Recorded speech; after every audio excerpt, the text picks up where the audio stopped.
The Mizuno road to the Olympic trials involves so many athletes coast to coast, and it's an amazing process. Every athlete has a different story. Today, we're with Kristen Fryburg Zaitz, who is one of the athletes that's already qualified for the Olympic trials. We congratulate you for that. But you've had some ups and downs. Injury has been your middle name, even back in college. Tell us how you're managing it right now. Managing it right now by just really staying on top of physical therapy, recovery. Unfortunately, I have a recent injury, but I went the longest that I've ever gone without being hurt, and that was due to the recovery, the sleep, the ice baths, the massage, and PT work. So it's working. Yes, it's working. All right, but you had some really good performances. You were top 10 at Houston, which is the home of the Olympic trials in 2012. That's got to make you feel good. Yes, it does. And just knowing that I've run a marathon in the humid conditions there, granted it was raining, but it did make it a little more humid. So that was one of the reasons we had chosen the marathon, to get used to that. All right, let's talk a little bit about the Olympic trials course, then we're going to go back and look at your career.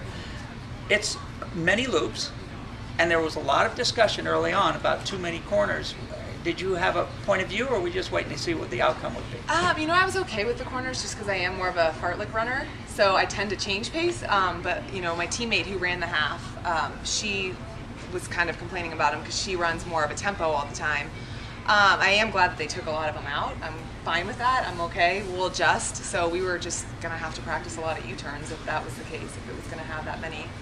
So. All right, so now you moved out to Colorado. I mean, you're from Ohio, went to the University of Miami, and you chose Colorado. Yes. Tell us why.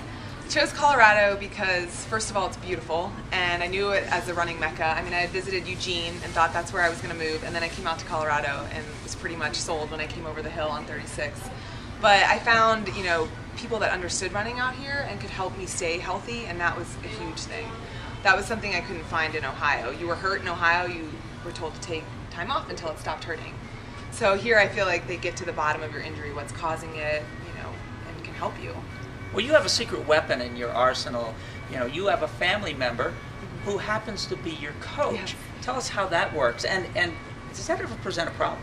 It used to, but we've found a way to make it work. He was my high school coach, and he was pretty much like a dad to me, so it worked out pretty well that he met my mom. But I feel like now it's really good because he oftentimes knows me better than myself and knows what I need. So it works really well. I mean, we're pretty close, and we're finally able to separate running from being father-daughter as well. That's what we used to struggle with. Now, let's talk about, and for those that are out there watching this right now, because you have a lot of athletes like myself that are now recreational athletes, and they do it for fitness, fun, whatever reason they do it. Talk about how, when you do get an injury, how do you fix that? What are the best steps? Okay, when you get an injury, I think, first of all, it's finding someone that works for you. I know I have a whole team, and they each have a certain role in it. I may go to one physical therapist for something, that I know they can fix, and I think finding that, first off, is key, and then just staying on top of the injury. Like, I'm someone who's very proactive. I can't just sit there and say, well, this is it, I'm just not able to run for a while. I want to know what physical therapy work I can do, what rehab, as much stuff as I can do to get me back quicker. All right, and let's talk about what you would recommend to a recreational athlete. Let's say there's somebody that just got into running. Suddenly they're talking to somebody that's going to run well under 240 in your next attempt at the marathon. That's almost hard to process. What do you tell them about performance and getting better and why they should stay in the game? Well, I would say that in terms of getting better, it's often just, logging the miles, whether that be going from 20 miles a week to 30 miles a week, staying with it even on the days that it hurts. I mean, there's days where you're not having fun or you don't have a great workout, and sometimes it's hard to get past that and just say, okay, well, today's done, it's over with. And just finding the enjoyment of it, whether it's running with people or finding a group, or I think that's important, just having fun with it, first of all. All right, and telling them that. I have two daughters, and it has always been my mantra, never, and they're both runners, never to run alone. And I just, and I know you train with other women. What would you tell to a woman watching right now about running solo, running, and so on? Well, I do a lot of my runs by myself. I mean, my coach will be on the bike, but so you're not alone. No. So, but there are days. I mean, a lot of my recovery runs are alone if I'm not able to meet with one of my teammates. But you know, I would say finding someone that works for you to run with. Like one of the girls that I'm gonna start training with is a 5K, 10K runner, and we know that we click well with recovery runs. We've done a lot of them together. I knew her when I was back in Ohio, and so I think it's finding someone that you can count on and that's just nice to run with and you get along with. But I also think it is good to do runs on your own. Like I enjoy that. It's relaxing. It's kind of my time of the day to have my own thoughts with me and just run. So talk a little bit about how Mizuno has helped you. As I looked at one of the pictures on your website was you signing your agreement with them, and why sponsorship is so important to an elite athlete as compared to those of us that are not. It's really important just because it does get expensive. I mean, between shoes and all the mileage you run. I mean, people always say running's an inexpensive sport. You can just throw on a pair of shoes and go out there. But when you're training 120 to 130 miles a week and you're going through shoes every 3 weeks and you need to be getting massage and all that helps, and the travel to races that isn't always provided that Mizuno is able to provide for us sometimes, and we need that. I mean, there's no other. I'm babysitting, but it's that pays for PT and some other things and living expenses, and you can't do it without some. So people can send checks to Colorado for Kristen. Yeah.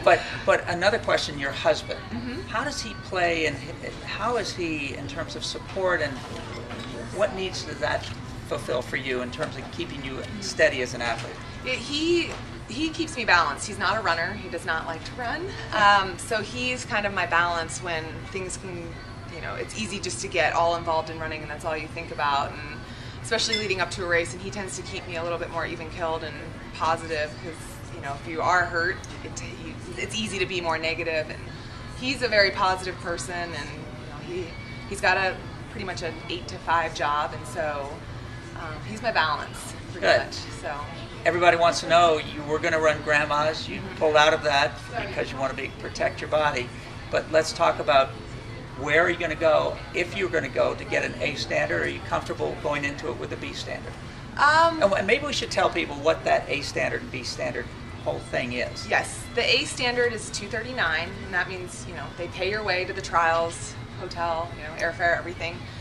B standard is $246, so I've run 240. So, yeah. Right in the middle. Yes, right in the middle.